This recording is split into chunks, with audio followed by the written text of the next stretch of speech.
Hello ನಮಸ್ಕಾರ. Dhanush big boss journey ವಿಶೇಷ ಕಾರ್ಯಕ್ರಮಕ್ಕೆ ಸ್ವಾಗತ. ನಾನು ಭವ್ಯ ಶ್ರೀವತ್ಸ. ಮಾತು ಬೆಳ್ಳಿ, ಮೌನ ಬಂಗಾರ ಅಂತ ಹೇಳ್ತಾರೆ. ಅದೇ ರೀತಿ ತಮ್ಮ ಮಾತನ್ನ ಬೆಳ್ಳಿ ಬಂಗಾರದಂತೆ ಕಾಪಾಡಿಕೊಂಡು ಬಿಗ್ ಬಾಸ್ ಸೀಸನ್ 12ನ ಟಾಪ್ 6 ಕಂಟೆಸ್ಟೆಂಟ್ ಆಗಿ ಹೊರಹೊಮ್ಮದಂಥವ್ರು ಧನುಷ್ ಅವರು. ಈಗ ಅವರು ನಮ್ಮ ಗ್ಯಾರಂಟಿ ನ್ಯೂಸ್ ಜೊತೆ ಇದ್ದಾರೆ. ಅವರ ಬಿಗ್ ಬಾಸ್ ಜರ್ನಿ ಹೇಗಿತ್ತು ಬನ್ನಿ ಮಾತಾಡ್ಸೋಣ. ಮೊದಲಿಗೆ ಅವ್ರನ್ನ ಕಾರ್ಯಕ್ರಮಕ್ಕೆ ವೆಲ್ಕಮ್ ಮಾಡೋಣ. ಹಲೋ ಧನುಷ್ ಅವರೇ, welcome to the show. Thank you so much. Bigg ಬಾಸ್ನಲ್ಲಿ ಎಲ್ಲರೂ grand master, grand task master ಅಂತಲೇ ನಿಮ್ಮನ್ನ ಕರೆದು ಫೇಮಸ್ ಮಾಡಿಬಿಟ್ಟಿದ್ದಾರೆ. ಆ ಗ್ರ್ಯಾಂಡ್ ಟಾಸ್ಕ್ ಮಾಸ್ಟರ್ ಆಗಿದ್ದೇ ನಿಮಗೆ ಒಂಥರ ನೆಗೆಟಿವ್ ಆಗೋಯ್ತಾ ಅಂತ ನನ್ನ ಮೊದಲನೇ ಪ್ರಶ್ನೆ. ಯಾಕಂದರೆ ನೀವು ಜಾಸ್ತಿ ಟಾಸ್ಕ್ ಕಡೆನೇ ಗಮನ ಕೊಟ್ಬಿಟ್ರಿ, ಬೇರೆ ಯಾವುದ್ರ ಕಡೆನೂ ಗಮನ ಕೊಡಲಿಲ್ಲ ಅನ್ನೋ ಟೀಕೆಗಳಿಗೋಸ್ಕರ ಈ ಒಂದು ಕ್ವಶನನ್ನು ಕೇಳ್ತಾ ಇದ್ದೀನಿ. ನಾನು ಟಾಸ್ಕ್ನ ಆ ಥರ ಏನು ಅಂದ್ಕೊಂಡಿಲ್ಲ. ನಾನು ಎಲ್ಲಿ ಎಫರ್ಟ್ ಹಾಕಬೇಕು ಅಲ್ಲೆಲ್ಲ ಎಫರ್ಟ್ ಹಾಕಿದ್ದೀನಿ. ನಾನು ಎಲ್ಲಿ ಅಂದರೆ ನಾನು ಸೈಲೆಂಟ್ ಅಂತ ಪ್ರತಿಯೊಬ್ಬರು ಹೇಳಿದ್ರು, ಬಟ್ ನನ್ನ ಹತ್ರ ಮಾತಾಡೋಕ್ಕೆ ಯಾರೂ ಬರಲಿಲ್ಲ. ಅಂದರೆ ಏನೇ ಕಾನ್ವರ್ಸೇಷನ್ ಆದರೂ ನಾನು ಒಂದು ಲೈನಲ್ಲಿ ಹೇಳ್ತೀನಿ, ಅದನ್ನ ಅಕ್ಸೆಪ್ಟ್ ಮಾಡ್ತಾಯಿದ್ರು. ಅದು ವಾಪಸ್ ಏನು ಮಾತಾಡ್ತಾ ಇರಲಿಲ್ಲ. ಸೊ ಅಲ್ಲಿ ಸೈಲೆಂಟ್ ಅಂತ ಅನ್ಸಿರ್ಬೋದೇ ಹೊರತು ಅದು ಬಿಟ್ಟರೆ ನಾನು ಮಾತಾಡಬಾರ್ದು ಇಲ್ಲ ಸೈಲೆಂಟಾಗಿರಬೇಕು ಅಂತ ನಾನು ಯಾವತ್ತೂ ಅಂದ್ಕೊಂಡಿದ್ದೆ. ಓಕೆ, ಮಾತು ನಾನು ಆಗಲೇ ಹೇಳಿದೆ, ತುಂಬ ಮಾತನ್ನು ಕಡಿಮೆ ಆಡ್ಕೊಂಡೆ ಜನರ ಮನಸ್ಸನ್ನು ಗೆದ್ದವರು. ಅದೇ ರೀತಿ ನಿಮ್ಮ ತಾಯಿಯವರು ಮನೆ ಒಳಗಡೆ ಬಂದಾಗ ಅಯ್ಯೋ ನಮಗೂ ಒಬ್ಬ ಈ ಥರ ಮಗ ಇದ್ದಿದ್ರೆ ಎಷ್ಟು ಚೆನ್ನಾಗಿರ್ತಿತ್ತು ಅಂತ ಇಡೀ ಕರ್ನಾಟಕದ ಬಹಳಷ್ಟು ಪೋಷಕರು ಅಂದುಕೊಂಡಂತೆ ಮಾಡಿದವ್ರು ನೀವು. ನಿಮ್ಮ ಒಂದು ತಾಯಿಯ ಪ್ರೀತಿಯನ್ನು ತೋರಿಸ್ಬಿಟ್ಟು ಕರ್ನಾಟಕದ ಜನ ನಿಮ್ಮ ತಾಯಿ ಮತ್ತು ನಿಮ್ಮ ಪ್ರೀತಿಯನ್ನು ನೋಡಿ ಬಹಳ ಹೆಮ್ಮೆ ಪಟ್ಟರು, ಬಹಳ ಖುಷಿಪಟ್ಟರು. ಇಂತಹ ಒಬ್ಬ ಮಗ ನನಗೂ ಇರಬೇಕಿತ್ತು ಅಂತ ಬಹಳಷ್ಟು ಟೀಕೆಗಳಿಗಿಂತ ಅಪ್ರಿಸಿಯೇಷನ್ ಎಲ್ಲ ಕಡೆ ಹರಿದಾಡ್ತಾ ಇತ್ತು. ಸೊ ಈ ಬಗ್ಗೆ ಅಪ್ಪ ಅವ್ರು ಬಂದಾಗ ಆವಾಗಲೇ ಗೊತ್ತಾಗಿದ್ದು ಧನುಷ್ ಅವರು ಇಷ್ಟೊಂದು ಎಮೋಷ್ನಲ್, ಫ್ಯಾಮಿಲಿ ಅಟ್ಯಾಚ್ಡ್ ಅಂತ. ಸೊ ಆ ಒಂದು ಮೂಮೆಂಟ್ ನಿಮ್ಗೆ ಹೇಗಿತ್ತು? ನಿಮಗೆ ನನ್ನ ತಾಯಿ ಒಳಗಡೆ ನನಗೆ ಇಷ್ಟೊಂದು ಫೀಲಿಂಗ್ಸ್ ಇದೆ ಅಂತ ನಿಮ್ಗೆ ಅವತ್ತೇ ಗೊತ್ತಾಗಿದ್ದ ಅಂತ ತುಂಬ ದಿನ ಬಿಟ್ಟಿದ್ರಲ್ಲ? ಇಲ್ಲ. ನಮ್ಮಮ್ಮ ಅಂದರೆ ಇಷ್ಟ ಅಂತ ನಂಗೆ ಯಾವಾಗೋ ಗೊತ್ತಿತ್ತು. ಅಂದರೆ ನಾನು 9th 10th ಹಾಸ್ಟೆಲಲ್ಲಿ ಓದಿದ್ದು. ನಾನೇ ಹಠ ಮಾಡಿ 9th ಹಾಸ್ಟೆಲ್ಗೆ ಹೋಗಿದ್ದೆ. ಆದರೂ ನನ್ನ ಕೈಲಿ ಇರೋಕ್ಕಾಗಲಿಲ್ಲ. 9th ಪೂರ್ತಿ ನಾನು ಡೇ ಸ್ಕಾಲರ್ಸ್, ಅಂದರೆ ಮನೆಯಿಂದ ಹೋಗೋ ಥರನೇ ಜಗಳ ಮಾಡಿ, ಏನೋ ಕೈ ಮುರಿದಾಕೊಂಡು ಕಾಲು ಮುರಿದಾಕೊಂಡು ಬೇಕು ಅಂತಲೇ ಮನೆಯಿಂದ ಹೋಗ್ತಾ ಇದ್ದೆ ಸ್ಕೂಲ್ಗೆ. ಅವಾಗೇ ಗೊತ್ತಾಗ್ಬಿಟ್ಟಿತ್ತು ನನಗೆ ನಮ್ಮಮ್ಮನ ಬಿಟ್ಟಿರೋಕ್ಕಾಗಲ್ಲ ಅಂತ. ಅದಾದಮೇಲೆ ಬಿಗ್ ಬಾಸ್ ಮನೇಲಿ 13 ವಾರ ಆದಮೇಲೆ ಬರ್ತಾರೆ ನಮ್ಮಮ್ಮವರು. ಆ ಥರ ಮಿಕ್ಸ್ಡ್ ಫೀಲಿಂಗ್ ಯಾವಾಗೂ ಇರುತ್ತೆ.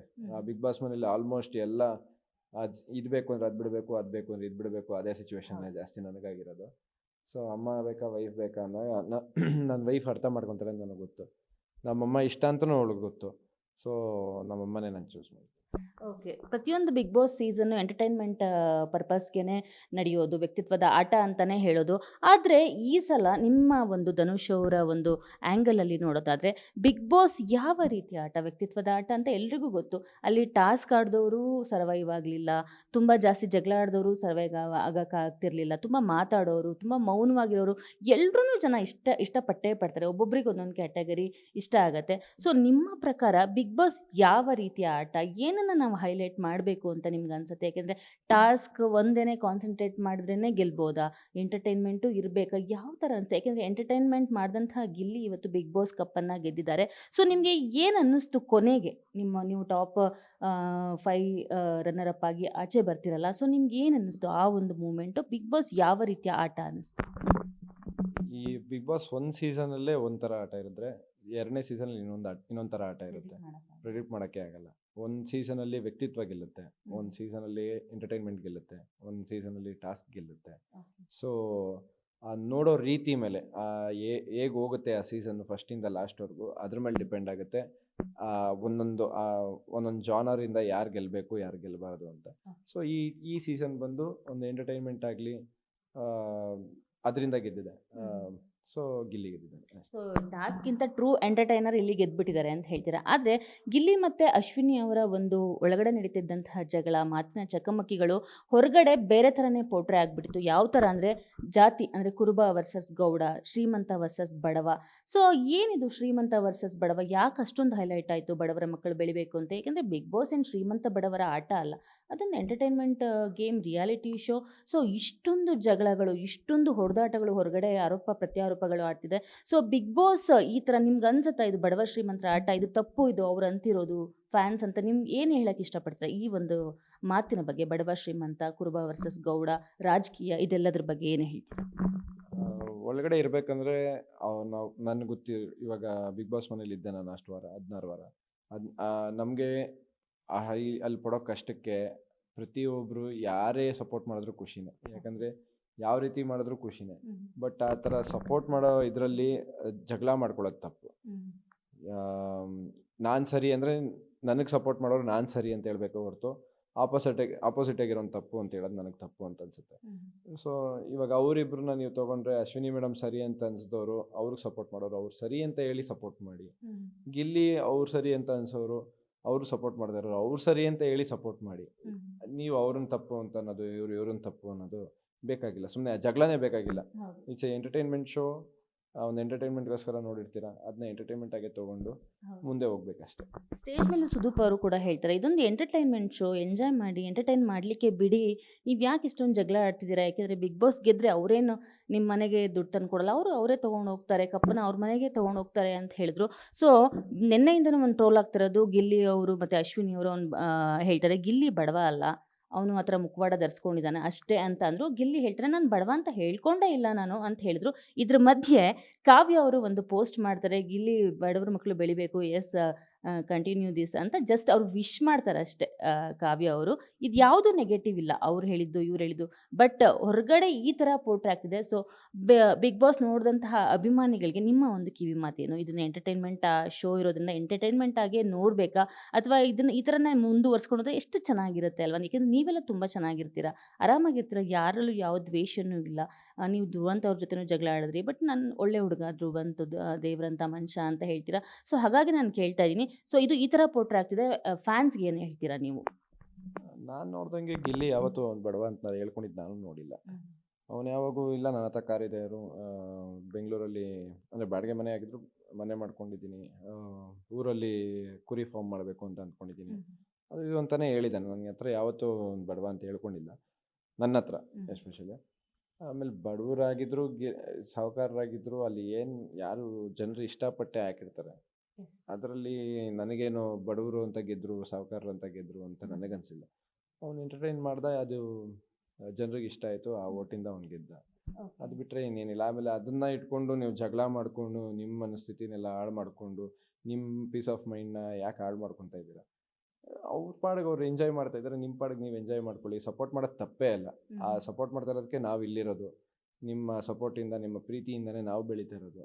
ಅದನ್ನ ಮಾಡಿ ಅಂತಲೇ ನಾವೇ ಕೇಳ್ಕೊತಾ ಇದ್ದೀವಿ. ಅದಕ್ಕೋಸ್ಕರ ನೀವು ಜಗಳ ಮಾಡ್ಕೊಂಡು ನಿಮ್ಮ ಪೀಸ್ ಆಫ್ ಮೈಂಡ್ನ ಹಾಳು ಮಾಡ್ಕೊಬೇಡಿ, ನಿಮ್ಮ ಜೀವನ ಹಾಳು ಮಾಡ್ಕೊಬೇಡಿ ಅಂತಲೇ ಹೇಳಕ್ಕೆ ಇಷ್ಟಪಡ್ತೀನಿ. ಓಕೆ, ಬಿಗ್ ಬಾಸ್ ಹೋದವರು ತುಂಬಾ ಸಣ್ಣಾಗಿ ಬಂದಿದ್ದಾರೆ ಎಲ್ಲರೂ, ಇನ್ಕ್ಲೂಡಿಂಗ್ ನೀವು, ರಘು ಅವರು, ಅಶ್ವಿನಿ ಅವರು, ಎಲ್ಲರೂ ಕೂಡ ತುಂಬ ಸಣ್ಣಾಗಿ ಬಂದಿದ್ದಾರೆ. ಸೊ ನೀವು ಯಾಕೆ ಆ ಥರ ಸಣ್ಣ ಆಗ್ತಾರೆ? ಅಲ್ಲಿ ಊಟ ಸಿಗಲ್ವಾ? ಮಾನವ ಹಕ್ಕುಗಳ ಆಯೋಗದವ್ರು ಹೇಳ್ತಾರೆ ಇದೆಲ್ಲ ತಪ್ಪು, ನಿದ್ದೆ ಇಷ್ಟೇ ಇರಬೇಕು, ಊಟ ಇಷ್ಟೇ ಇರಬೇಕು ಅಂತ ಹೇಳ್ತಾರೆ. ಊಟ ಕಡಿಮೆ ಆಗುತ್ತಾ ಅಲ್ಲಿ? ಅದಕ್ಕೋಸ್ಕರ ಇಷ್ಟು ಸಣ್ಣ ಆಗ್ತಾರಾ ಅಂತ ನಂದು ಒಂದು ಕ್ವಶನ್. ಊಟ ಕಡಿಮೆ ಆಗಲ್ಲ. ಊಟ ಚೆನ್ನಾಗಿ ಹೊಟ್ಟೆ ತುಂಬ ತಿನ್ನೋ ಅಷ್ಟೇ ಕೊಟ್ಟಿರ್ತಾರೆ. ಅಂದರೆ ನಾವೇ ಮಾಡ್ಕೊಡೋದು ಅದು. ಅದು ಬಿಟ್ಟು ಬಾಡಿಗೆ ನಾವು ಪ್ರೋಟೀನ್, ಮೊಟ್ಟೆ, ಆ ಥರ ಲಕ್ಸುರಿ ಐಟಮ್ಸ್ ಸಿಗಲ್ಲ ಅಷ್ಟೇ ಅಲ್ಲಿ ಒಳಗಡೆ. ಅದು ಬಿಟ್ಟರೆ ಅನ್ನ, ಚಪಾತಿ, ಗೋಧಿ, ಅದು ಇದು ಪಲ್ಯ ಮಾಡ್ಕೊಳಕ್ಕೆ ತರಕಾರಿ, ಫ್ರೂಟ್ಸ್ ಎಲ್ಲ ಕೊಡ್ತಾರೆ. ಅದು ಬಿಟ್ಟರೆ ನಮ್ಗೆ ಇವಾಗ ನಾವೇನಕ್ಕೆ ಸಣ್ಣ ಆಗೋದು ಅಂದರೆ ಆ ಪ್ರೋಟೀನ್ ಅನ್ನೋ ಒಂದು ಫುಡ್ನ ನಾವು ತೊಗೊಳ್ದೇ ಇರೋದ್ರಿಂದ ಅದು ಎಕ್ಸ್ಟ್ರೀಮ್ ಆಗಿ, ಅಂದರೆ ನಾವು ಇಲ್ಲಿ ಹೊರಗಡೆ ಇರ್ಬೇಕಂದ್ರೆ ಪ್ರೋಟೀನು ಅದು ಇದು ಅಂತ ಡಯಟ್ ಎಲ್ಲ ಮಾಡ್ಕೊಂಡಿರ್ತೀವಿ. ಸೊ ಅಲ್ಲಿ ಹೋದಾಗ ಅದೇನು ಇಲ್ಲದೆ ಇದ್ದಾಗ ಸ್ವಲ್ಪ ಸಣ್ಣ ಆಗೋದು ಜಾಸ್ತಿ. ಅದು ಬಿಟ್ಟರೆ ಅಲ್ಲಿ ಊಟನೇ ಕೊಡಲ್ಲ ಅನ್ನೋದು ತಪ್ಪು. ಓಕೆ, ಫಿನಾಲೆ ವೀಕಲ್ಲಿ ನೀವು ಲಾಸ್ಟ್ ಟಾಸ್ಕನ್ನು ಗೆಲ್ತೀರಾ. ನೀವು ಟಾಪ್ 6 ಕಂಟೆಂಡರ್ ಆಗಿ ಫಸ್ಟ್ ಎಂಟ್ರಿ ಆಗೋದೇ ನೀವು. ಗಿಲ್ಲಿಯವರು ಸಹ ಎಂಟ್ರಿ ಆಗಿರೋದಿಲ್ಲ ಟಾಪ್ 6. ಅವತ್ತೇ ಅನಿಸುತ್ತಾ ನಾನು ಬಿಗ್ ಬಾಸ್ ಗೆಲ್ತೀನಿ ಅಂತ? ಏಕೆಂದರೆ ಅಷ್ಟೊಂದು ನಿಮ್ಮ ಮುಖದಲ್ಲಿ ಒಂದು ಉತ್ಸಾಹ, ಖುಷಿ ಕಾಣ್ತಾ ಇತ್ತು ಅವತ್ತು ಟಾಪ್ 6 ಕಂಟೆಂಡರ್ ಆದಾಗ. ನಿಮಗೆ ನಾನೇ ಗೆಲ್ತೀನಿ ಅಂತ ಆ ಮೂಮೆಂಟಲ್ಲಿ ಅನಿಸುತ್ತಾ ನಿಮಗೆ? ಅಂದರೆ ನಾನು ಅದೇ ಗೆಲ್ಲಬೇಕು, ಇಲ್ಲ ಈ ವಾರ ಬಂದ್ಬಿಡ್ತೀನಿ ಆ ವಾರ ಬಂದ್ಬಿಡ್ತೀನಿ ಅಂತ ಯಾವತ್ತೂ ಅಂದ್ಕೊಂಡಿಲ್ಲ. Go with the flow. ಎಷ್ಟು ದಿನ ಆಯಿತು ಚೆನ್ನಾಗಿ ನನ್ನ ರೀತಿಯಲ್ಲಿ ನಾನು ಇರಬೇಕು ಅಂದ್ಕೊಂಡೇ ಇದ್ದಿದ್ದು. ಆ ಟೈಮಲ್ಲಿ ನಾವು ಅಂದರೆ ಆ ಟಾಪ್ 6 ಟಾಸ್ಕ್ನ ಗೆದ್ದಾಗ ನಾನು ಅಂದರೆ ಪ್ರತಿಯೊಬ್ಬರಿಗೂ ಇರುತ್ತೆ, ಅಲ್ಲಿವರೆಗೂ ಬಂದಾಗ ನಾನೇ ಗೆಲ್ಲಬೇಕು ಅಂತ. ನನಗೂ ಇತ್ತು ನಾನೇ ಗೆಲ್ಲಬೇಕು ಅಂತ. ಓಕೆ, ಇನ್ನು ಗಿಲ್ಲಿ ಮತ್ತು ರಕ್ಷಿತಾ ಮತ್ತು ಕಾವ್ಯ ಅವ್ರದ್ದು ಟ್ರಯಾಂಗಲ್ ಲವ್ ಸ್ಟೋರಿ ಅಂತ ಲಾಸ್ಟ್ಗೆ ಅನಿಸಿತ್ತು. ನಿಮ್ಗೆ ಏನು ಅನ್ನಿಸ್ತಿತ್ತು? ಅವ್ರದ್ದು ಫ್ರೆಂಡ್ಶಿಪ್ ಅನ್ನಿಸ್ತಿತ್ತಾ, ನಿಜವಾಗ್ಲೂ ಲವ್ ಟ್ರ್ಯಾಕ್ ಅನ್ನಿಸ್ತಾ, ಅಥವಾ ಗಿಲ್ಲಿ ಲವ್ ಸ್ಟ್ರಾಟಜಿ ಅಂತ? ಯಾಕೆಂದರೆ ಕಳೆದ ರಿಯಾಲಿಟಿ ಶೋಗಳಲ್ಲಿ ಗಿಲ್ಲಿಯವರು ಹೆಣ್ಮಕ್ಳನ್ನ ರೇಗಿಸ್ಕೊಂಡು ಅವ್ರನ್ನ ಟಾಂಗ್ ಕೊಟ್ಕೊಂಡು ಹಲವು ರಿಯಾಲಿಟಿ ಶೋಗಳಲ್ಲಿ ಅವರು ಲವ್ ಸ್ಟ್ರಾಟಜಿನ ಯೂಸ್ ಮಾಡಿದ್ರು. ಬಿಗ್ ಬಾಸಲ್ಲೂ ಕೂಡ ಗಿಲ್ಲಿ ಲವ್ ಸ್ಟ್ರಾಟಜಿನ ಯೂಸ್ ಮಾಡಿದ್ರು ಅಂತ ನಿಮ್ಗೆ ಅನ್ಸತ್ತಾ? ಕಾವ್ಯ ಜೊತೆ ಅಥವಾ ಅವರು ಜಾಸ್ತಿ ಕಾವು ಕಾವು ಅಂತ ಹಿಂದೆ ಹೋಗ್ತಿದ್ರ ವಿಚಾರವಾಗಿ? ಪ್ರಕಾರ ಅದೇ ಕಾವ್ಯ ಮತ್ತು ರಕ್ಷಿತಾ ಫ್ರೆಂಡ್ ಅಂತಲೇ ನನ್ನ ಹತ್ರ ಹೇಳಿರೋದು. ಗಿಲ್ಲಿ ಸುಮ್ಮನೆ ಅವ್ರನ್ನ ಉರ್ಸೋಕ್ಕೋಸ್ಕರ ಆ ಥರ ಹೇಳ್ತಿದ್ದ ಅಂತ ನಾನು ಅಂದ್ಕೊಂಡಿದ್ದೀನಿ. ನನಗೆ ಗೊತ್ತಿಲ್ಲ ಗಿಲ್ಲಿ ಏನು ಅಂತ. ಸೊ ಈ ಥರ ಅಂದ್ಕೊಂಡಿದ್ದೀನಿ ಅಷ್ಟೇ. ಸ್ಟ್ರಾಟಜಿ ಅಂತ ಅನಿಸ್ತಾ ಇತ್ತಾ? ಯಾಕೆಂದ್ರೆ ಅದನ್ನ ಸ್ಟ್ರಾಟಜಿ ಅನ್ನೋದಕ್ಕಿಂತ ಅವನು ಅಲ್ಲಿ ಮಾಡೋದು ಅಲ್ಲೊಂದೇ ಕಡೆ ಮಾಡಿದ್ರೆ ಸ್ಟ್ರಾಟಜಿ ಅನ್ಬೋದಿತ್ತು. ಅವನು ಎಲ್ಲ ಶೋಲು ಆ ಥರ ಮಾಡ್ತಾ ಇದ್ದಾನೆ ಅಂದಮೇಲೆ ಇಟ್ಸ್ ಲೈಕ್ ಅದು ಚೆನ್ನಾಗಿರುತ್ತೆ ಅಂತ ಮಾಡ್ತಾ ಇರ್ಬೋದು ಅಷ್ಟೇ. ಓಕೆ, ಅದು ಸ್ಟ್ರಾಟಜಿ ಅಲ್ಲ ಅಂತ ಹೇಳಿ. ಅಂದರೆ ಅದು ಇದೊಂದೇ ಶೋಗೆ ಅಲ್ಲೇ ಇರಬೇಕು ಅನ್ನೋದಕ್ಕೋಸ್ಕರ ಅವ್ನು ಮಾಡ್ತಾ ಇದ್ದಾನೆ ಅಂತ ನಾನು ಅನ್ನಲ್ಲ. ಎಲ್ಲ ಶೋಲ್ಲೂ ಮಾಡ್ತಾ ಇದ್ದಾನೆ, ಇಟ್ಸ್ ಗುಡ್. ಅದು ವರ್ಕ್ ಆಗ್ತಿದೆ ಅಂದಮೇಲೆ ಅದು ವರ್ಕ್ ಆಗ್ತಿರೋದಕ್ಕೆ ಅವನು ಅದನ್ನು ಇಲ್ಲೂ ಇದು ಮಾಡಿರ್ಬೋದು ಅಷ್ಟೇ. ಓಕೆ, ಗೀತಾ ಸೀರಿಯಲ್ ಮುಗಿಸಿದ್ರಿ, ಆಮೇಲೆ ನಿಮಗೆ ಬಿಗ್ ಬಾಸ್ ಕಾಲ್ ಬಂತು. ಅದಕ್ಕೂ ಮುಂಚೆ ಸೆಲೆಬ್ರಿಟಿ ಬಿಗ್ ಬಾಸ್ ಅಂತ ಒಂದು ಮಾಡ್ತಾರೆ, ಅದರಲ್ಲಿ ನೀವು ಹೋಗಿದ್ರಿ, ಮಿನಿ ಸೀಸನಲ್ಲಿ ಹೋಗಿದ್ರಿ. ನೀವು ಅಂದ್ಕೊಂಡಿದ್ರಾ ಆ ಮಿನಿ ಸೀಸನ್ ಥರನೇ ಇರುತ್ತೆ ಇದು, ಆರಾಮಾಗಿದ್ದು ಬರ್ಬೋದು, ಏನು ಪ್ರಾಬ್ಲಮ್ ಇಲ್ಲ, ಒಂದು ಕೈ ನೋಡೋಣ ಅಂದ್ಕೊಂಡೇನಾದ್ರು ಹೋದ್ರಾ ನೀವು ಅಂತ? ಇದಕ್ಕೇನು ಎಕ್ಸ್ಪೆಕ್ಟೇಷನ್ ಇಟ್ಕೊಂಡಿರಲಿಲ್ಲ ಈ ಸೀಸನ್ಗೆ. ಯಾಕಂದರೆ ನಾನು ಹಿಂಗೆ ಇರುತ್ತೆ ಅಂತ ನಾನು ಕೇಳ್ಪಟ್ಟಿದ್ದೀನಿ. ಬಟ್ ಮಿನಿ ಸೀಸನಲ್ಲಿ ಹಂಗೆಲ್ಲ ಕೊಡ್ತಾರೆ ಅಂತ ನಾನು ಎಕ್ಸ್ಪೆಕ್ಟ್ ಮಾಡಿರಲಿಲ್ಲ. ಆದರೆ ಮೊಟ್ಟೆ ಊಟ ಎಷ್ಟು ಯಾವ ಥರ ಬೇಕೋ ಆ ಥರ ನಾವು ಮಾಡ್ಕೊಳ್ಳೋಕ್ಕೆ ಐಟಮ್ಸ್ ಕೊಡೋರು, ಅದನ್ನ ಮಾಡ್ಕೊತಾ ಇದ್ವಿ. ಬಟ್ ಒಂದು ಜಗಳ ಇರ್ತಾರಿಲ್ಲ, ಬರೀ ಟಾಸ್ಕು ಆಮೇಲೆ ಮನೇಲಿ ಇರೋ ರೀತಿ ಅಷ್ಟೇ, ಅದು ಬಿಟ್ಟರೆ ಇನ್ನೇನು ಇಲ್ಲ. ಇಲ್ಲಿ ನನ್ಗೆ ಆಲ್ಮೋಸ್ಟ್ ಎಲ್ಲರೂ ಎಷ್ಟೊಂದು ಜನ ಹೇಳಿದರು, ನನ್ನ ಫ್ರೆಂಡ್ಸ್ ಎಷ್ಟೊಂದು ಜನ ಹೋಗಿದ್ರಲ್ಲ ಬಿಗ್ ಬಾಸ್, ಅವರು ಹೇಳಿದ್ರು ಈ ಥರ ಹಿಂಗಿರುತ್ತೆ ಹಂಗಿರುತ್ತೆ ಅಂತ. ಸೊ ನಾನೇನು ಎಕ್ಸ್ಪೆಕ್ಟೇಷನ್ ಕಡಿಮೆ. ಓಕೆ, ಧನುಷ್ ಹತ್ರ ನೇಮ್ ಇತ್ತು, ಫೇಮ್ ಇತ್ತು, ಆಲ್ರೆಡಿ ನೀವು ಸೀರಿಯಲ್ ಹೀರೋ ಆಗಿ ತುಂಬ ಹೆಸರು ಮಾಡಿದ್ರಿ, ಸಿನಿಮಾಗಳಲ್ಲೂ ಕಾಣಿಸ್ಕೊಂಡಿದ್ರಿ. ಸೊ ಬಿಗ್ ಬಾಸನ್ನು ಚೂಸ್ ಮಾಡಿದ್ದ ಮೇನ್ ರೀಸನ್ ಏನು ಧನುಷ್ ಅವರು? ನಾನು ಬಂದು ಕೇಳಿದಾಗ ನಾನು ಬರಲ್ಲ ಅಂತಲೇ ಅಂತಿದ್ದೆ ಬಿಗ್ ಬಾಸ್ಗೆ.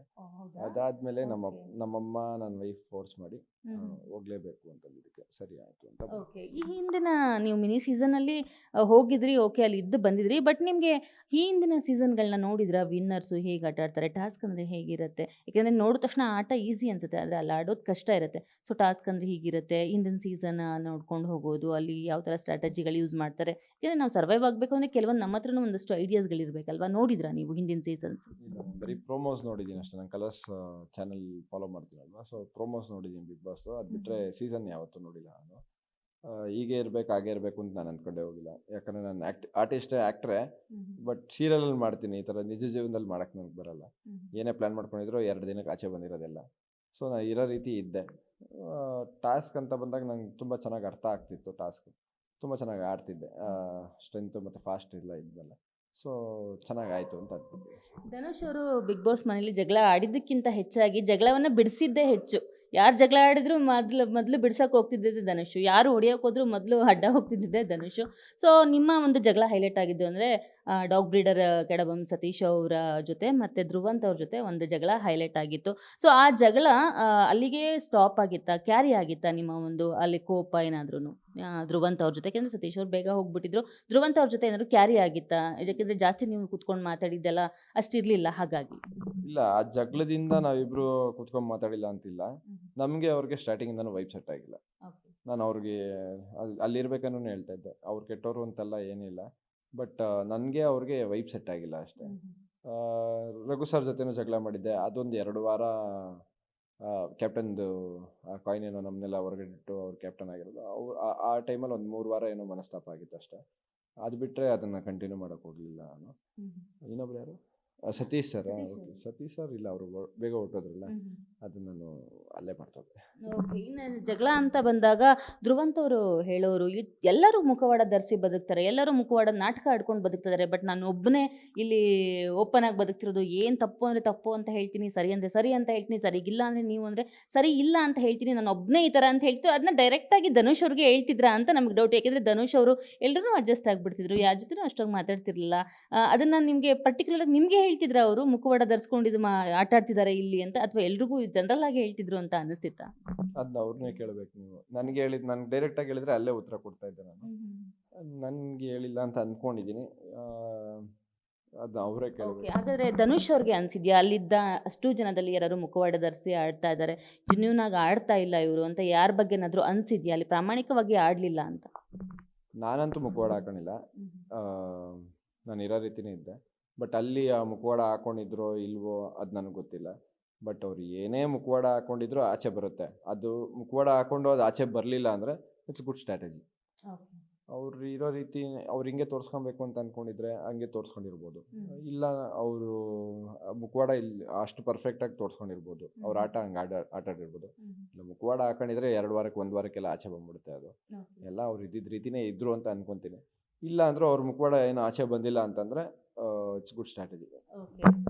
ಬಿಗ್ ಬಾಸ್ ಮನೆಯಲ್ಲಿ ಕ್ಯಾಪ್ಟನ್ ಆಗೋದು ಅಂದರೆ ಅಲ್ಲಿ ಹೋಗುವಂಥ ಪ್ರತಿಯೊಬ್ಬರ ಕನಸು. ಈ ಸಲ ಅಂತೂ ಅಶ್ವಿನಿ ಅವರು ಕ್ಯಾಪ್ಟನ್ ಆಗಬೇಕು ಅಂತ ಹಂಬಲಿಸಿಟ್ರು. ಆದರೂ ಸಹ ಕೊನೆಗೂ ಅವ್ರಿಗೆ ಕ್ಯಾಪ್ಟನ್ ಆಗಲಿಕ್ಕೆ ಆಗಲಿಲ್ಲ. ಆದರೆ ಧನುಷ್ಗೆ ಅದೃಷ್ಟ ಅನ್ನುವಂತೆ 2 ಸಲ 3 ಸಲ ಕ್ಯಾಪ್ಟನ್ ಆಗುವಂಥ ಅವಕಾಶ, ಲಾಸ್ಟ್ ಕ್ಯಾಪ್ಟನ್ ಸಹ ನೀವೇ ಆಗಿದ್ರಿ ಬಿಗ್ ಬಾಸ್ ಮನೆಯಲ್ಲಿ. ಈ ಬಗ್ಗೆ ಎಷ್ಟು ಖುಷಿ ಇದೆ? ತುಂಬ ಖುಷಿ ಇದೆ. ಅದರಲ್ಲೂ ಲಾಸ್ಟಲ್ಲಿ ಕ್ಯಾಪ್ಟನ್ ಆದ್ನಲ್ಲ, ಅದಕ್ಕೆ ಪಟ್ಟಿದ್ದ ಪಾಡು, ಅದಕ್ಕೆ ಪಟ್ಟಿದ್ದ ಕಷ್ಟ, ಅಷ್ಟು ಟಾಸ್ಕ್ ಆಡಿದ್ದು, ಅಷ್ಟು ಕಷ್ಟ ಬಿದ್ದಿದ್ದು, ಲಾಸ್ಟಲ್ಲಂತೂ ತುಂಬ ವೀಕ್ ಆಗಿರ್ತೀವಿ ನಾವು.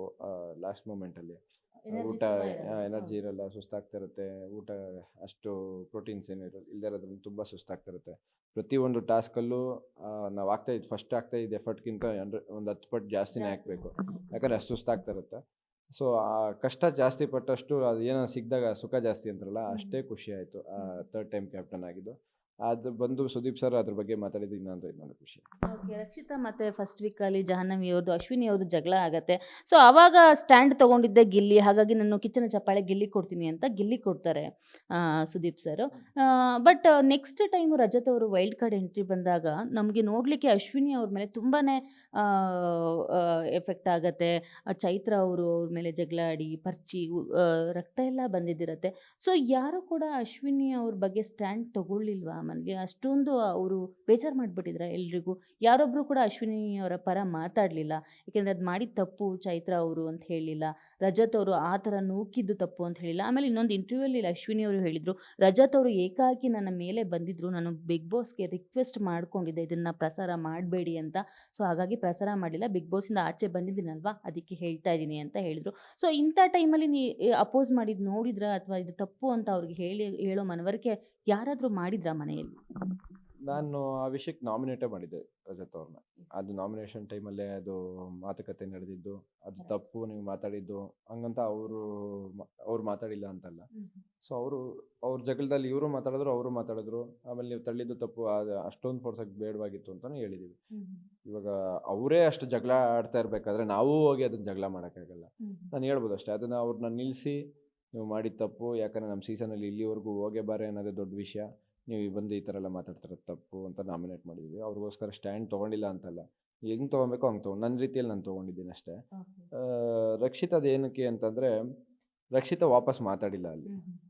ಇಲ್ಲಿ ಒನ್ ಸೈಡೆಡ್ ಆಗೋಯ್ತು ಅಲ್ಲಿ. ಅವರಿಬ್ಬರು ಜಾನ್ವಿ ಮೇಡಮ್ ಮತ್ತು ಅಶ್ವಿನಿ ಮೇಡಮ್ ಅಂದರೆ ಅವರು ಅಲ್ಲೇನೋ ಕಾಮಿಡಿ ಮಾಡೋಕ್ಕೆ ಹೋಗಿ ಅದು ಸೀರಿಯಸ್ ಆಗಿ ವಾಪಸ್ಸು ರಕ್ಷಿತಾ ಏನು ಮಾತಾಡದೇ ಇರೋದ್ರಿಂದ ಅದು ಸ್ವಲ್ಪ ಜಾಸ್ತಿಯಾಗಿ ಗಿಲ್ಲಿ ಆ ವಿಷಯದಲ್ಲಿ ಎಂಟ್ರಾಗಿ ಏನೋ ಮಾತಾಡೋದಕ್ಕೆ ಸುದೀಪ್ ಸರ್ಗೆ ಸ್ಟ್ಯಾಂಡ್ ತೊಗೊಂಡಿದ್ದಾರೆ ಅಂತ ಅನಿಸಿ ಕಿಚ್ಚನ ಚಪ್ಪಾಳೆ ಕೊಡಿದ್ವಿ.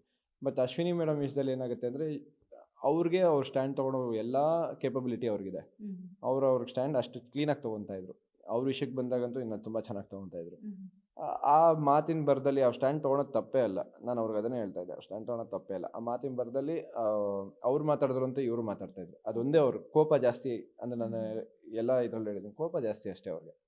ಕೋಪ ಜಾಸ್ತಿ ಆದಾಗ ಮಾತ್ರ ಅದು ಅವ್ರು ಹೇಳಿದ್ರು ಅಂತ ಇವರು ಹೇಳಕ್ಕೆ ಸ್ಟಾರ್ಟ್ ಮಾಡಿಬಿಡ್ತಾರೆ. ಸೊ ಇಬ್ರದ್ದು ತಪ್ಪಿದ್ದಾಗ ಯಾರೂ ಎಂಟ್ರಾಗಲ್ಲ ಅಲ್ಲಿ. ಒಬ್ಬರೇ ಒಂದೇ ಸೈಡ್ ತಪ್ಪಿದ್ದಾಗ ನಾವು ಎಂಟ್ರಾಗ್ಬಿಟ್ಟು ಇಲ್ಲ ನೀವು ಮಾಡ್ತಾ ಇರೋದು ತಪ್ಪು ಅಂತ ಏನೋ ಒಂದು ಹೇಳ್ಬೋದು. ಇಬ್ರದ್ದು ತಪ್ಪಾದ್ಮೇಲೆ ನಾವೇನು ಮಾತಾಡೋಕ್ಕಾಗಲ್ಲ ಅಷ್ಟೇ. ಓಕೆ. ಲಾಸ್ಟ್ ನೀವು ಕ್ಯಾಪ್ಟನ್ ಆದಾಗ ಅಲ್ಲಿ ಒಂದು ಟೀಕೆಗಳು ಬರುತ್ತೆ, ಮೋಸದಿಂದ ಕ್ಯಾಪ್ಟನ್ ಆದರು ಧನುಷ್ ಅವರು ಅಂತ. ಯಾಕೆಂದರೆ ರಾಶಿಕ್ ಅವರು ಸರಿಯಾಗಿ ಉಸ್ತುವಾರಿ ಮಾಡಿರಲಿಲ್ಲ. ಸೊ ಬಿಗ್ ಬಾಸ್ ಅವ್ರು ನೋಡಿ ಹೋಲ್ಡ್ ಮಾಡ್ತಾರೆ. ನಾನು ಕಿಚ್ಚ ಸುದೀಪ್ ಅವ್ರು ಹೇಳೋ ತನಕ ನೀವು ಕ್ಯಾಪ್ಟನ್ ರೂಮ್ ಎಂಟ್ರಿ ಆಗಿಲ್ಲ ಅಂತಾರೆ. ಆವಾಗ ಅಶ್ವಿನಿ ಅವರು ಕೂಡ ನಿಮ್ಮನ್ನು ರಿಕ್ವೆಸ್ಟ್ ಮಾಡ್ತಾರೆ, ನನಗೆ ಕ್ಯಾಪ್ಟನ್ಸಿ ಬಿಟ್ಕೊಡಿ ಅಂತ. ಬಟ್ ನಿಮ್ಗೆ ಯಾಕೆ ಬಿಟ್ಕೊಡ್ಬೇಕು ಅಂತ ಅನಿಸಿಲ್ಲ? ಇಲ್ಲ, ಸ್ಟಾರ್ಟಿಂಗ್ ಅವ್ರು ನನಗೆ ಕ್ಯಾಪ್ಟನ್ಸಿ ಬಿಟ್ಕೊಡು ಅಂತ ಕೇಳಲಿಲ್ಲ. ಅದು ಕ್ಯಾಪ್ಟನ್ ಬಿಗ್ ಬಾಸ್ ಅನೌನ್ಸ್ ಮಾಡ್ತಾರಲ್ಲ, ಇವರು ಹೋಟೆಲ್ ಹಾಕಿದಾದ್ಮೇಲೆ ನೀವು ಕ್ಯಾಪ್ಟನ್ ಆಗಿದ್ದೀರಾ ಅಂತ, ಅವಾಗ ಬಂದು ಅವ್ರನ್ನ ಹತ್ರ ಮಾತಾಡೋದು, ನೀವೇ ಬಿಟ್ಕೊಡ್ಬೋದಿತ್ತಲ್ವಾ ಅದು ಇದು ಅಂತ. ಅವ್ರು ಕೇಳಿದ್ದು ತಪ್ಪು ಅಂತ ನನಗನ್ಸಿಲ್ಲ ಆ ಟೈಮಲ್ಲಿ. ಯಾಕಂದರೆ ಅವ್ರು ಹೇಳಿದಾದ್ಮೇಲೆ ನನ್ನ ತಲೆಯಲ್ಲಿ ಹೊಡಿತದೆ. ಅವ್ರು ಆ ಸ್ಥಾನದಲ್ಲಿ ನಿಂತ್ಕೊಂಡು ಕೇಳೋದು ತಪ್ಪೇ ಅಲ್ಲ. ಯಾಕಂದರೆ ಅವ್ರಿಗೆ ಅವ್ರ ಪೊಸಿಷನಲ್ಲಿ ನಾವು ನಿಂತ್ಕೊಂಡು ಯೋಚನೆ ಮಾಡಿದ್ರೆ, ನಾನೇನು ಮಾಡಿದ್ದೀನಿ ಗುರು ಇವಾಗ ತಪ್ಪು, ನನಗೆ ಯಾಕೆ ಸಿಗ್ತಾ ಇಲ್ಲ ಇವಾಗ ಅಂತ ಅನಿಸ್ತು. ಆದರೆ ನನ್ನ ಪೊಸಿಷನಲ್ಲಿ ನಿಂತ್ಕೊಂಡು ಯೋಚನೆ ಮಾಡಿದ್ರೆ, ನಾನು ಅಲ್ಲಿ ತಪ್ಪು ಮಾಡಿದ್ದೀನಿ, ಆದರೆ ಗೊತ್ತಿಲ್ಲದೆ ಮಾಡಿದ್ದೀನಿ. ಅದು ನನಗೆ ಗೊತ್ತಾಗಿಲ್ಲ, ಉಸ್ತುವಾರಿ ಅವ್ರಿಗೂ ಗೊತ್ತಾಗಲಿಲ್ಲ. ಅದಾದಮೇಲೆ ಬಿಗ್ ಬಾಸು ಈ ತಪ್ಪು ಮಾಡಿರೋದ್ರಿಂದ ಅವ್ರು ಕ್ಯಾಪ್ಟನ್ ಆಗ್ತಾರೆ ಅಂತ ಹೇಳಿದ್ರು ನಮ್ಗೆ ತಲೆ ಕೆಡ್ಸ್ಕೊಂತಾರಿಲ್ಲ. ಓಕೆ. ಅದ್ರ ಹಿಂದಿನ ಟಾಸ್ಕಲ್ಲೂ ಈ ತಪ್ಪು ಮಾಡ್ಬಿಟ್ಟು ಬೆಲ್ ಹೊಡೆದ್ರೆ ಆಪೋಸಿಟ್ ಟೀಮವ್ರು ಗೆಲ್ತಾರೆ ಅಂತಲೂ ಇತ್ತು. ಅದು ಈ ಟಾಸ್ಕಲ್ಲಿ ಅಪ್ಲೈ ಮಾಡಿರಲಿಲ್ಲ. ಓಕೆ. ಅದಾದಮೇಲೆ ಬಿಗ್ ಬಾಸ್ ಅದನ್ನ ವಿಡಿಯೋ ತೋರಿಸ್ಬಿಟ್ಟು ಮತ್ತೆ ಮನವೊಲಿಸಿ ಅವು ಯಾರು ಬಹುಮತ ಬರುತ್ತೋ ಅವರು ಕ್ಯಾಪ್ಟನ್ ಆಗ್ತಾರೆ ಅಂತ. ನಾನು ಅದನ್ನ ಬಿಟ್ಕೊಡ್ಬೇಕು ಅಂತ ಅನ್ಸಿಲ್ಲ. ಯಾಕಂದರೆ ಇವಾಗ ಬಿಗ್ ಬಾಸ್ ಒಂದು ಅವಕಾಶ ಕೊಟ್ಟಾಗ, ಇಲ್ಲ ಅವರೇ ವಿನ್ ಅಂತ ಹೇಳಿದ ಒಂದು ಅವಕಾಶ ಕೊಟ್ಟಾಗ ಅದನ್ನ ಯೂಸ್ ಮಾಡ್ಕೋಬೇಕು, ಬಿಡಬೇಕು ಅಂತ ನನಗೆ ಅನಿಸಿಲ್ಲ. ಅದನ್ನೆಲ್ಲ ಮುಗಿದಾದ್ಮೇಲೆ ಅವ್ರು ಹೇಳಿದ್ದು ನನಗೆ ಕರೆಕ್ಟ್ ಅನ್ಸ್ತು. ನಾನೇನು ಮಾಡಿಲ್ವಲ್ಲ, ನನಗೆ ಯಾಕೆ ಮತ್ತೆ ಇದು ಅಂತ. ಸೊ ನನಗೆ ಆಯಿತು, ಸುದೀಪ್ ಸರ್ ಬರಲಿ, ಇದ್ರ ಬಗ್ಗೆ ಏನೋ ಒಂದು ಹೇಳಲಿ, ಆಮೇಲೆ ಬೇಕಾದ್ರೆ ಎಂಟ್ರ್ ಆಗ್ತೀನಿ, ಇಲ್ಲ ತಪ್ಪು ಅಂತಂದರೆ ನಾನು ಅದಕ್ಕೆ ಹೋಗೋದೇ ಇಲ್ಲ ಅಂತ. ಓಕೆ. ಸೊ ಹಂಗಾಯ್ತು. ಓಕೆ. ಬಿಗ್ ಬಾಸ್ ಮನೆಯಲ್ಲಿ ನಿಮ್ಮ ಒಂದು ಫ್ರೆಂಡ್ಶಿಪ್ ಬಾಂಡಿಂಗ್ ಇದೆಯಲ್ಲ, ನೀವು, ಅಭಿ ಅವರು, ಸ್ಪಂದನ ಅವರು, ಕಾವ್ಯ ಅವರು ತುಂಬ ಪಾಪ್ಯುಲರು. ಸ್ಪಂದನ ಅವ್ರಿಗೆ ಕಾಲೇಟಾದಾಗ ನೀವು ಅವ್ರು ತುಂಬ ಅಳ್ತಿರ್ತಾರೆ. ನೀವು ನಗ್ಸೋದಕ್ಕೆ ನೀವು, ಅಭಿ ಅವರು, ಸೂರಜ್ ಅವರು ಡ್ಯಾನ್ಸ್ ಎಲ್ಲ ಮಾಡ್ತಿರ್ತೀರ. ಈ ಒಂದು ಫ್ರೆಂಡ್ಶಿಪ್ ನಿಮಗೆ ಎಷ್ಟು ಖುಷಿ ಕೊಟ್ಟಿತ್ತು? ಯಾಕಂದರೆ ಬೇಸಿಕಲಿ ನೀವು ಹೊರಗಡೆ ನೋಡಿದಾಗ ನಿಮಗೆ ತುಂಬ ಫ್ರೆಂಡ್ಸ್ ಇದ್ದಾರೆ. ಆಮೇಲೆ ನೀವು ಕಸಿನ್ಸ್ ಹೇಳ್ತೀರಿ, ನಮ್ಮ ಅಪ್ಪ ಕಡೆ ಕಸಿನ್ಸ್, ಅಮ್ಮ ಕಡೆ ಕಸಿನ್ಸ್, ಎಲ್ಲರೂ ವಿಶ್ ಮಾಡಿದ್ದನ್ನೆಲ್ಲ ತುಂಬ ನೀವು ಖುಷಿಪಟ್ರಿ. ಸೊ ಅಲ್ಲಿ ಒಂದು ಫ್ರೆಂಡ್ಶಿಪ್ ಬಾಂಡಿಂಗ್ ಹೇಗಿತ್ತು? ಅಲ್ಲಿ ಹೋಗಿ ನೀವು ಅಷ್ಟೊಂದು ಕ್ಲೋಸ್ ಆಗಿದ್ದ, ಹೊರಗಡೆನೇ ಕ್ಲೋಸ್ ಇದ್ರ ನೀವೆಲ್ಲ? ಪರಿಚಯ ಇದ್ವಿ, ಯಾರೂ ಕ್ಲೋಸ್ ಇರಲಿಲ್ಲ. ಯಾವುದೋ ಒಂದು ಕಲರ್ಸ್ ಕನ್ನಡ ಈವೆಂಟ್, ಅನುಬಂಧ ಅವಾರ್ಡ್ಸಲ್ಲಿ ಈವೆಂಟಲ್ಲಿ ಒಂದೆರಡು ಸತಿ ಮೀಟ್ ಮಾಡಿರೋದಿಲ್ಲ. ಅಭಿನೂ ಅಷ್ಟೇ, ಸ್ಪಂದನೂ ಅಷ್ಟೇ, ಕಾವ್ಯನೂ ಅಷ್ಟೇ. ಕಾವ್ಯ ಅಂದರೆ ಒಂದು ವಾರ ಅವ್ರ ಜೊತೆ ಸೀರಿಯಲ್ ಮಹಾಸಂಗಮ ಇತ್ತು ಮಾಡಿದ್ವಿ, ಬಟ್ ನಾವು ಯಾವತ್ತೂ ಜಾಸ್ತಿ ಮಾತಾಡಿಲ್ಲ, ಎಷ್ಟು ಬೇಕೋ ಅಷ್ಟೇ. ಅದಾದ್ಮೇಲೆ ಒಳಗಡೆ ಹೋದ್ಮೇಲೆ ಕ್ಲೋಸ್ ಆಗಿರೋದು. ಕ್ಲೋಸ್ ಆದಮೇಲೆ ಅದೇ ಅಲ್ಲಿ ಹೋದ್ಮೇಲೆ ಒಂದು ಒಳ್ಳೆ ಫ್ರೆಂಡ್ಸ್ ಸಿಕ್ಕಿದ್ರು, ಒಂದು ಒಳ್ಳೆ ಬಾಂಡಿಂಗ್ ಸಿಕ್ತು ಅಂತ ಖುಷಿ ಆಯ್ತು ಅಷ್ಟೇ. ಓಕೆ. ಇನ್ನು ಲಾಸ್ಟ್ದಾಗಿ ಬರೋದಾದರೆ, ನಿಮ್ಮ ಒಂದು ಆಟ ಇದೆಯಲ್ಲ, ಟಾಪ್ 6ಗೆ ಬಂದ್ರಿ ನೀವು. ಒಂದು ಫಿನಾಲೆ ವೀಕಲ್ಲೂ ತುಂಬ ಚೆನ್ನಾಗಿತ್ತು. ನಿಮ್ಮ ಒಂದು ಬಟ್ಟೆಗಳು ನೀವು ಧರಿಸ್ತಾ ಇದ್ದು ತುಂಬ ಟಾಕ್ ಆಗ್ತಿತ್ತು. ಧನುಷ್ ಅವ್ರು ತುಂಬ ಚೆನ್ನಾಗಿ ಕಾಣ್ತಾರೆ, ಹ್ಯಾಂಡ್ಸಮ್ ಗಾಯ್. ತುಂಬ ಜನ ನಿಮ್ಗೆ ಮದುವೆ ಆಗಿದೆ ಅಂತ ಗೊತ್ತಿದ್ರು, ತುಂಬ ಜನ ನಿಮಗೆ ಕ್ರಶ್ ಆಗಿಬಿಟ್ಟಿತ್ತು. ತುಂಬ ಹುಡುಗಿರಿ ಕರ್ನಾಟಕದಾದ್ಯಂತ ತುಂಬ ಮನೆ ಮಾತಾದ್ರಿ. ಸೊ ಆ ಒಂದು ಟಾಪ್ 6ಗೆ ಬಂದಾಗ ಗಿಲ್ಲಿಯವರ ಒಂದು ಎಂಟರ್ಟೈನ್ಮೆಂಟ್ ಎಲ್ಲವನ್ನ ಯೋಚನೆ ಮಾಡಿ, ಇಲ್ಲ ಗಿಲ್ಲಿಗೆ ಬರ್ಬೋದು ಅಂತ ನಿಮ್ಗೆ ಏನಾದ್ರು ಅನ್ಸುತ್ತಾ? ಗಿಲ್ಲಿ ಬಾಂಡಿಂಗು ನಿಮ್ದು ಹೇಗಿತ್ತಲ್ಲಿ? ಗಿಲ್ಲಿಗೆ ಏನಾದ್ರು ನೀವು ಹೇಳ್ತಿದ್ರಾ ನೀವು, ಇಲ್ಲ ನೀನೇನಾದ್ರು ಗೆಲ್ತೀಯಾ ಅಂತ ಹೇಳಿದ್ರಾ ನೀವು? ಅಲ್ಲಿ ಆ್ಯಸ್ ಎ ಕಾಂಪಿಟೇಟರ್ ನನ್ನ ಆ ಥರ ಎಲ್ಲ ಹೇಳಿಲ್ಲ, ನೀನು ಗೆಲ್ತೀಯ ಅದು ಇದು ಅಂತ. ಬಟ್ ನಾನು ಹೊರಗಡೆ ಬಂದಮೇಲೆ ಯಾರು ಗೆಲ್ತಾರೆ ಅಂತ ನಾನು ಕೇಳಿದಿದ್ರೆ ನಾನು ಗಿಲ್ಲಿನೇ ಅಂತಲೇ ಹೇಳ್ತಿದ್ದಿದ್ದು. ನಾನು ರೇಸಲ್ಲಿರೋವರೆಗೂ ನಾನೇ ಗೆಲ್ಲಬೇಕು ಅಂತಲೇ ಓಡಾಡೋದು ನಾನು. ಯಾಕಂದರೆ ನಿಮ್ಮ ಅಮ್ಮ ಬಂದು ಹೇಳಿದ್ರು, ನನ್ನ ಮಗ ಬಿಟ್ಟರೆ ನನಗೆ ನಿನ್ನ ಆಟನೇ ಇಷ್ಟ ಅಂತ ಗಿಲ್ಲಿಗೆ ಹೇಳಿದರು. ಸೊ ಅದೇನಾದ್ರು ನಿಮಗೆ ಕ್ಲೂ ಕೊಟ್ಟಿತ್ತಾ ಗಿಲ್ಲಿ ಬಗ್ಗೆ ಅಂತ? ಅಮ್ಮ ಹೇಳಿದ ಮಾತೇನಾದರೂ ಗಿಲ್ಲಿ ಚೆನ್ನಾಗಿ ಆಡ್ತಿರ್ಬೋದು ಅಂತ ಏನಾದ್ರು ಅನಿಸಿತ್ತಾ? ಇವಾಗ ನನಗೆ ಗೊತ್ತಿತ್ತಲ್ಲ, ನಮ್ಮಮ್ಮ ಬಂದು ಹೇಳಬೇಕು ಅಂತೇನಿಲ್ಲ. ಅವ್ನು ಎಂಟರ್ಟೈನ್ ಮಾಡ್ತಾ ಇದ್ದಾನೆ, ತುಂಬ ಕಡೆ ಮಾತಾಡ್ತಿದ್ದಾನೆ, ತುಂಬ ಚೆನ್ನಾಗಿ ಆಡ್ತಿದ್ದಾನೆ ಅಂತ ನನಗೆ ಗೊತ್ತಿತ್ತು, ನಾನೇ ಹೇಳ್ತಿದ್ದೆ. ಆಮೇಲೆ ನಮ್ಮಮ್ಮ ಬಂದು ಹೇಳಿದ್ಮೇಲೆ ನಾನು ಓ ಇಲ್ಲ ತುಂಬ ಚೆನ್ನಾಗಿ ಮಾಡ್ತಾ ಇದ್ದಾನೆ ಅಂತೆಲ್ಲ ಏನೂ ಇಲ್ಲ. ಅವನ ಆಟನ ಅವ್ನು ಎಷ್ಟು ಚೆನ್ನಾಗಿ ಆಡ್ತಿದ್ದಾನೆ ಅಂತ ನನಗೆ ಮೊದಲೇ ಗೊತ್ತಿತ್ತು. ನಮ್ಮಮ್ಮ ಬಂದು ಹೇಳಿದ್ಮೇಲೆ ನನಗೆ ಗೊತ್ತಾಗಬೇಕು ಅಂತೇನಿರಲಿಲ್ಲ. ಹಂಗೆ ಹೇಳಿದ್ಮೇಲೆ ಖುಷಿ ಆಯ್ತು ಆ್ಯಕ್ಚುಲಿ. ಇಲ್ಲ ನಾನು ಏನಾದರೂ ಒಂದು ಮಾಡಬೇಕು, ಏನೋ ಒಂದು ಪುಷ್ ತೊಗೊಬೇಕು ಅಂತ. ಅದು ಬಿಟ್ಟರೆ ನನ್ನ ಆಟದ ಮೇಲೆ ನಾನು ಗಮನ ತೊಗೊಂಡೆ ಹೊರತು ಅದ್ರ ಬಗ್ಗೆ ಏನು ಯೋಚನೆ ಮಾಡಿ. ಬಿಗ್ ಬಾಸ್ ಅನ್ನೋದು ಜೀವನ ಪಾಠ ಅಂತ ಹೇಳ್ತಾರೆ. ಬಹಳಷ್ಟು ಜನ ಹೇಳ್ತಿರ್ತಾರೆ, ನಾವು ಬಹಳಷ್ಟನ್ನ ಕಲ್ತ್ವಿ, ದೊಡ್ಡವರಾಗಿರ್ಬೋದು, ಎಷ್ಟೋ ಎತ್ತರದಲ್ಲಿರ್ಬೋದು, ನಾವು ಕಲಿಯೋದು ಇದ್ದೇ ಇರುತ್ತೆ ಮಗುವಿನ ಥರ ಅಂತ ಹೇಳ್ತಾರೆ. ನೀವು ಬಿಗ್ ಬಾಸಲ್ಲಿ ಯಾರಿಂದ ಯಾವ ಒಂದು ಒಳ್ಳೆ ಪಾಠವನ್ನು ಏನಾದ್ರು ಕಲ್ತ್ಕೊಂಡಿದ್ರೆ ಹೇಳ್ಬೋದಾ?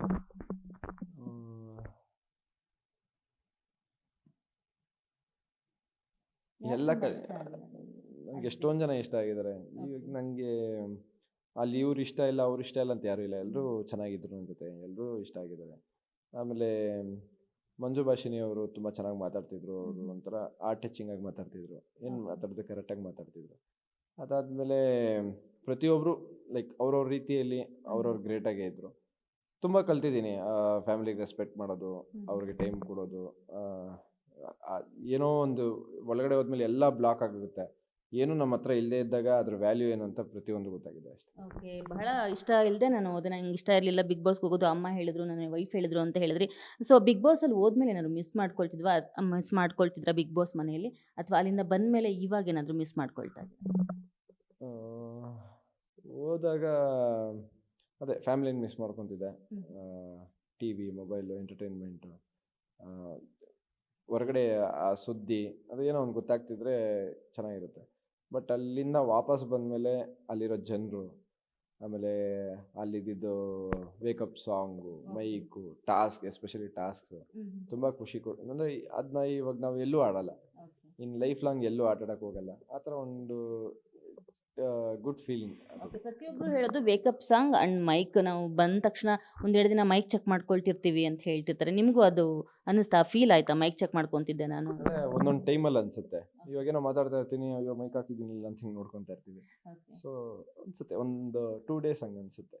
ಅಂದ್ರೆ ಫುಲ್ ಟೈಮ್ ಅಲ್ಲ, ಸಡನ್ ಆಗಿ ಇವಾಗ ನಮ್ಮ ಜಾಬಲ್ಲಿ ಮೊಬೈಲ್ ಇದೆಯಾ ಇಲ್ವಾ ಚೆಕ್ ಮಾಡ್ಕೊಳಲ್ವಾ, ಇಲ್ಲ ಅಂದ್ರೂ ಆ ಥರ ಅಲ್ಲಿಂದ ಬಂದಮೇಲೆ ಮೈಕ್ ಇದೆಯಾ ಇಲ್ಲ ಅಂತ ಒಂದೊಂದ್ಸತಿ ಯಾವುದೋ ಒಂದು ಪಾಯಿಂಟಲ್ಲಿ ಚೆಕ್ ಮಾಡ್ಕೊತೀವಿ. ಓಕೆ, ಗೀತಾ ಅನ್ನೋ ಸೀರಿಯಲ್ ನಿಮ್ಮನ್ನ ಕರ್ನಾಟಕದ ಮನೆ ಮಗನಾಗಿ ಮಾಡ್ತು. ಬಿಗ್ ಬಾಸ್ ಕರ್ನಾಟಕದಲ್ಲಿ ನಿಮಗೆ ಒಂದು ಒಳ್ಳೆ ಹೆಸರನ್ನ ತಂದುಕೊಟ್ಟಂತಹ ಒಂದು ಶೋ. ನೆಕ್ಸ್ಟ್ ಏನಿದೆ ಪ್ರಾಜೆಕ್ಟ್ಸ್ ಧನುಷ್ ಅವ್ರ ಹತ್ರ? ಸಿನಿಮಾ ಇದೆಯಾ, ಸೀರಿಯಲ್ ಇದೆಯಾ, ಯಾವುದಕ್ಕಾದ್ರೂ ಮುಂಚೆನೇ ಕಮಿಟ್ ಆಗಿದ್ರಾ ಅಥವಾ ಇವಾಗ ಏನಾದರೂ ಮಾತುಕತೆ ನಡೀತಾ ಇದೆಯಾ? ಸದ್ಯಕ್ಕೆ ಯಾವುದು ಕಮಿಟ್ ಆಗಿರಲಿಲ್ಲ, ಇವಾಗೂ ಆಗಿಲ್ಲ. ಸಿನಿಮಾ ಅದೇ ಡೈರೆಕ್ಟ್ರು ಪ್ರೊಡ್ಯೂಸರ್ ಎಲ್ಲ ಫೋನ್ ಮಾಡ್ತಿದ್ದಾರೆ ಆಲ್ಮೋಸ್ಟ್ ನಿನ್ನೆಯಿಂದ. ಅದೆಲ್ಲ ಮಾತುಕತೆ ಆಗಿ ಇಲ್ಲ ಸೀರಿಯಲ್ ಬಂದ್ರೂ ಸೀರಿಯಲ್ ಮಾಡೋಕ್ಕೂ ರೆಡಿ ಇದ್ದೀನಿ. ಎಲ್ಲ ಯಾವ್ದು ಚೆನ್ನಾಗಾಗುತ್ತೋ ನೋಡಿ ಒಂದು ಸಿನಿಮಾ ಮಾಡಿದ್ರೆ ಅದ್ರ ಕತೆ ಎಲ್ಲ ಚೆನ್ನಾಗಿ ನೋಡಿಕೊಂಡು ಮಾಡಿ ಜನರಿಗೆ ಇಷ್ಟ ಆಗೋ ಥರ ಅದನ್ನು ಮಾಡಿ ಅದನ್ನು ಟೆಲಿಕಾಸ್ಟ್ ಅಂದರೆ ಅದು ಸಿನಿಮಾ ಥಿಯೇಟ್ರಿಗೆ ಬಂದಮೇಲೆ ಅವ್ರಿಗೆ ಇಷ್ಟ ಆಗಿ ಅವ್ರ ಪ್ರೀತಿ ಅವ್ರ ಆಶೀರ್ವಾದದಿಂದ ಬೆಳೆಸಿದ್ರೆ ಚೆನ್ನಾಗಿರುತ್ತೆ. ಓಕೆ, ಕೊನೆಯದಾಗಿ ಇನ್ನು ನಮ್ಮ ಗ್ಯಾರಂಟಿ ನ್ಯೂಸ್ ಮೂಲಕ ನಿಮ್ಮ ಬಿಗ್ ಬಾಸ್ ಜರ್ನಿಯನ್ನು ನಿಮ್ಮ ವೀಕ್ಷಕರಿಗೆ ಯಾವ ಥರ ಹೇಳ್ತೀರಾ? ಅವ್ರ ಸಪೋರ್ಟನ್ನ ಯಾವ ಥರ ನೀವು ಅಭಿನಂದನೆ ಹೇಳ್ತೀರಾ ಅವ್ರ ಸಪೋರ್ಟಿಗೆ? 16 ವಾರ ನನಗೆ ವೋಟ್ ಮಾಡಿ ನನಗೆ ಸಪೋರ್ಟ್ ಮಾಡಿ ಅಲ್ಲಿವರೆಗೂ ಕರ್ಕೊಂಬಂದಿದ್ದೀರಾ. ನನ್ನ ಜೀವನ ಅಂದರೆ ನನ್ನ ಆರ್ಟಿಸ್ಟ್ ಆಗಿ ಆ್ಯಕ್ಟರ್ ಆಗಿ ಸ್ಟಾರ್ಟ್ ಮಾಡಿದಾಗಿಂದ ನನ್ನ ಕೈ ಹಿಡಿದವ್ರು ಇಲ್ಲಿವರೆಗೂ ನನ್ನ ಬಿಟ್ಟಿಲ್ಲ. ಇನ್ನು ಮುಂದಕ್ಕೂ ನನಗೆ ಸಪೋರ್ಟ್ ಮಾಡ್ತೀರಾ, ನನ್ನ ಪ್ರೀತಿ ನಿಮ್ಮ ಆಶೀರ್ವಾದ ನನಗೆ ಕೊಡ್ತೀರಾ ಅಂತ ಅಂದ್ಕೊಂಡಿದ್ದೀನಿ. ನಿಮ್ಮ ಋಣ ನಾನು ಯಾವತ್ತೂ ಮರೆಯಲ್ಲ. ಒಳ್ಳೆಯದಾಗಲಿ. ಜೈ ಕರ್ನಾಟಕ. ಥ್ಯಾಂಕ್ ಯು ಧನುಷ್ ಅವರೇ, ಇಷ್ಟೊತ್ತು ನಮ್ಮ ಗ್ಯಾರಂಟಿ ನ್ಯೂಸ್ ಜೊತೆ ನಿಮ್ಮ ಬಿಗ್ ಬಾಸ್ ಜರ್ನಿಯನ್ನು ಹಂಚ್ಕೊಂಡಿದ್ದೀರಾ. ನಿಮ್ಮ ಮುಂದಿನ ಎಲ್ಲ ಪ್ರಾಜೆಕ್ಟ್ಸ್ಗಳಿಗೆ, ನಿಮ್ಮ ಲೈಫ್ಗೆ ಆಲ್ ದ ವೆರಿ ಬೆಸ್ಟ್ ನಮ್ಮ ಕಡೆಯಿಂದ. Thank you so much. Thank you so much. ನೋಡಿದ್ರಲ್ಲ ವೀಕ್ಷಕರೇ, ಇದಾಗಿತ್ತು ಧನುಷ್ ಬಿಗ್ ಬಾಸ್ ಜರ್ನಿ. ನೋಡ್ತಾ ಇರಿ ಗ್ಯಾರಂಟಿ ನ್ಯೂಸ್, ಸುದ್ದಿ ಖಚಿತ, ನ್ಯಾಯ ನಿಶ್ಚಿತ. ಗ್ಯಾರಂಟಿ ನ್ಯೂಸ್, ಸುದ್ದಿ ಖಚಿತ, ನ್ಯಾಯ ನಿಶ್ಚಿತ.